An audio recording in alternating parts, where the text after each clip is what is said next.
Welcome back to the news at 10. Shortly after he was sworn in, President Muhammadu Buhari ordered that monies of all federal government ministries, departments and agencies be paid into a single account, which is also known as a Treasury single account.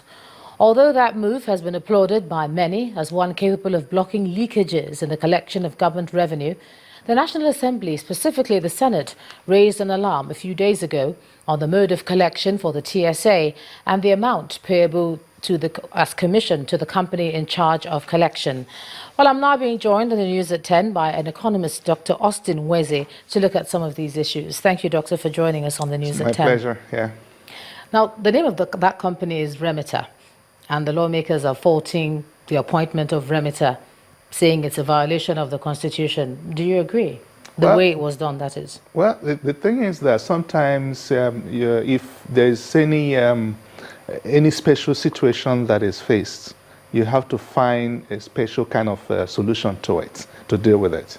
Well, I don't know what the Constitution says concerning that, okay, specifically. But again, you find that the reason for contracting Remitel to collect these monies, it was specific. Now, the reason given as to enable them check all the leakages and then for accountability, so that all the monies, sometimes government lose track of some of this money. And remember that there was a time that they said 2.8 billion was missing, 28 billion, 20 billion and all that. Nobody could actually trace and all that. And these monies were not actually missing per se. Maybe somebody put the money in some account and all that. So to avoid that kind of a thing, maybe that's why in their wisdom, they decided to kind of set up this and say, okay, let every money is coming from all the agencies so that they will know the inflow and the outflow. So but again, what was lacking, I don't know whether there was a proper strategic thinking or critical thinking, so that they will see the end and look at what if this happens? What if this happens? How do we react to this? That was not done. Well, specifically, what they're angry about, the lawmakers, that is the amount of commission that has been collected so far by Remita, saying 1% on all the monies, and the figure they're talking about is 25 billion naira as what has been paid to them so far. Yeah. So looking at it, they think, what kind of an amount is that? Because they're expecting them business to make profits. If they had a problem and they wanted a solution, and they don't have the capacity to deal with the solution. So they needed someone that had the solution.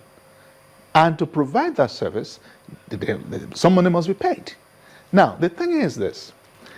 I know in that kind of negotiation, if the quantum of money is large, usually the percentage commission drops. But if it is small, to make it worth their while. But again, for 25 billion, it doesn't make sense. So you don't think this 1% is not too high? Well, it's the negotiation, what they negotiated. They're in business to make profit. It's high, no doubt. But again, why didn't they negotiate downwards? And again, if you're going to spend that kind of money, is it not really, I often said that problem solving in Nigeria is always you create more problem and give jobs to those who don't need it, and take away jobs from those who need it. And this has a simple thing. I don't know why the government decided. Yeah, it's a good thing to accountability to track all the monies, but are there not other ways this could be done? Strengthening the institutions, the processes, the systems, and again, reorienting the people. They need reorientation. In the event that that is looked at again, which is what the Senate is asking, is this not something that has already been negotiated? Can this contract be renegotiated, seeing that they've already started? Of course, it can be renegotiated. They can just call them back to the negotiation table and say, look, this thing is raising dust. We don't want it to raise dust anymore. Can you take maybe half, 0.5% or 0.3%? That is manageable, okay? So it's like that thing has been outsourced to them to handle. So they can call back for renegotiation. So it's not, cast and iron and all and or stuff like that. But it's something that the government is saying, with 25 billion, like the federal government is crying that Nigeria is broke, that there's no money. And 25 billion is going, to a private hand for doing something that the institutions could also handle themselves. All right, thank you so much, Dr. Austin Weze, for joining us on the news at 10 tonight. Yeah. Now, telecommunications company Etisalat Nigeria is celebrating academic excellence in the country and has awarded scholarships to 60 exceptional students from 6 universities in the northern part of Nigeria. Through its education empowerment scheme, the Etisalat Merit Awards, the company is giving scholarships to outstanding undergraduates in their second and third years of study with the highest cumulative grade point average in the sciences. It was time to award academic excellence as foremost telecommunication company Etisalat celebrated 60 students drawn from 6 schools in the northern part of the country. The Etisalat Merit Award is a scholarship scheme designed to fulfill the company's goal of empowering the society through knowledge acquisition and promoting education within Nigeria. Education is something that is the bedrock of everything that a society and a progressive society can do. So with an educated workforce, you can look at, every sector of the economy. We chose, for example, supporting a master's degree program in telecoms engineering because we're a telecoms company and we found that there was a gap in the system. So hopefully that will produce, not just lecturers that can teach these courses, but also students with these requisite skills that will one day hopefully come and run Etisalat. It should extend it to other tertiary institutions because of the importance attached to it. Let other tertiary institutions benefit from it also. So it's a nice program. We like it in the Federal Ministry of Education. And that's what I've been expecting of many organizations to do for the progress of education in Nigeria. It's the 7th edition, and the company is giving the scholarship to 200 students across the country. Each of the beneficiaries were given 100,000 naira, while their schools were given 100,000 naira each. Over 1,200 students from more than 25 tertiary institutions have benefited from the scheme. There are a lot of things that you may want to do as a student, but you could be incapacitated in terms of finances. So with this, actually, you could accomplish most of your dreams and maybe some little short-term goals you've set for yourself academically. The Merit Award is the company's way of supporting the development of education, especially at the university level. And the company has promised to do more to sustainably build the nation. Let's take a look at some business now. Here's Emana Amawe. You first. First Bank.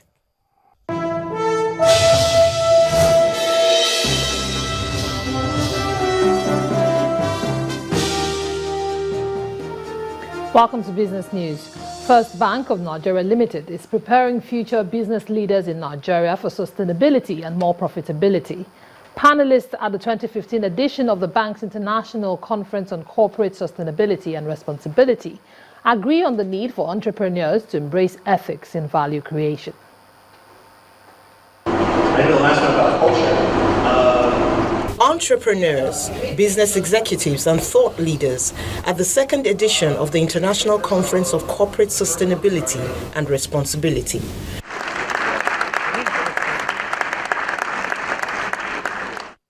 Courtesy of First Bank Nigeria Limited, the conference this time focuses on sustainability and value creation in Africa. And these panelists want businesses in Nigeria to pay more attention to corporate governance. It's an issue of corporate culture and corporate values. How do we run our businesses? What do we benefit from having good governance in place? Enormous benefits. To add to what Sadia said, if you have decent business behavior, you have good governance practices, the chances are that you deal with the best suppliers, you deal with the best customers, you deal with the best financiers, because they believe that they can do business with you and go home and sleep. Corporate governance is what helps you keep focused on performance, not just today, but how do we keep the performance for the future. The second thing is that corporate governance helps you keep a focus on conformance. How do we achieve what each of our stakeholder groups is expecting from us? Africa, they say, has a rich potential for business profitability, and Nigeria is full of opportunities for growth.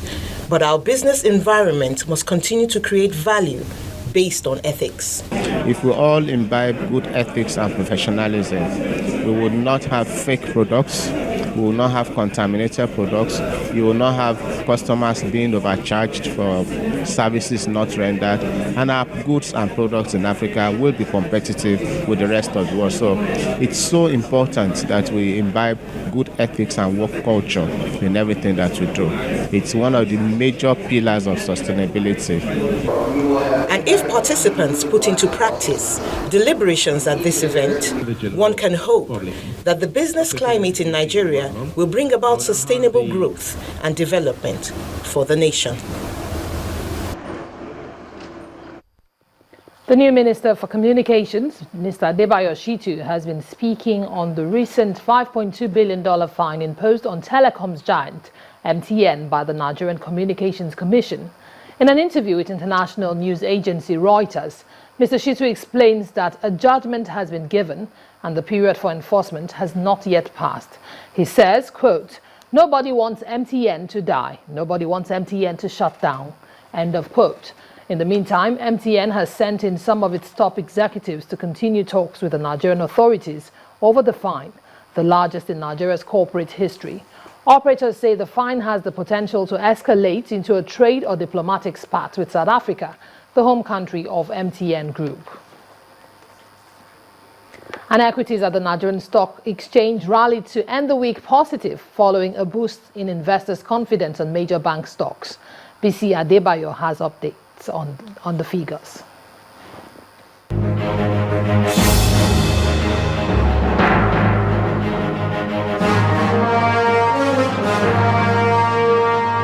Hello and welcome to the stock market reports. The Nigeria equities market ended the week on a positive note as the key broad index climbed 0.15% to 28,841.67. Market capitalization rose to 9.91 trillion naira. With a 70% gain, Forte Oil was Friday's top gainer. The equity rose to 290 naira. Seplat and international bureaus also posted gains of 0.89% and 9.99% respectively.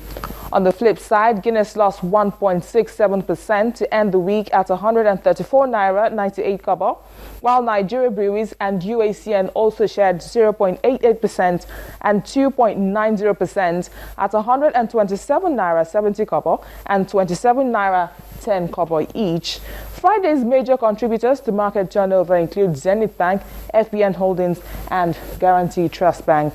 When stocks crossed the finish line, investors had exchanged 236.87 million shares, valued at 4.15 billion naira in 2,501 deals. And that ends the stock market report. I'm BC Adebayo.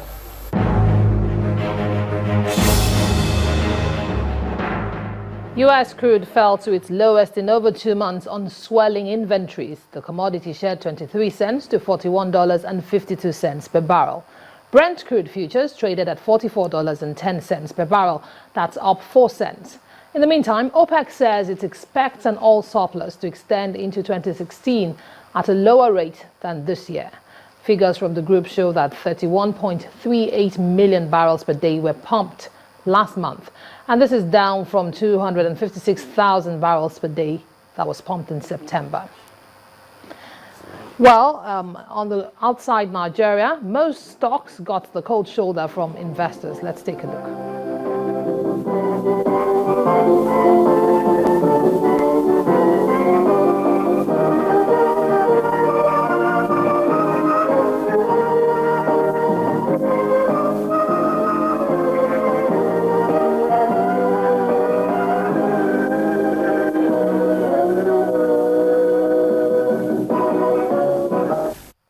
And that's our package on Business News tonight. Thank you for the company. I'm Emana Amawe. It's back to Ijoma for the rest of the news at 10.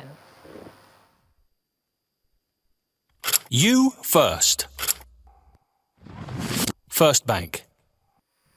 Still ahead on the news at 10, Nigeria Super Eagles failed to inspire against Swaziland in the first leg of the 2018 FIFA World Cup qualifier. That will be on sports. To stay with us.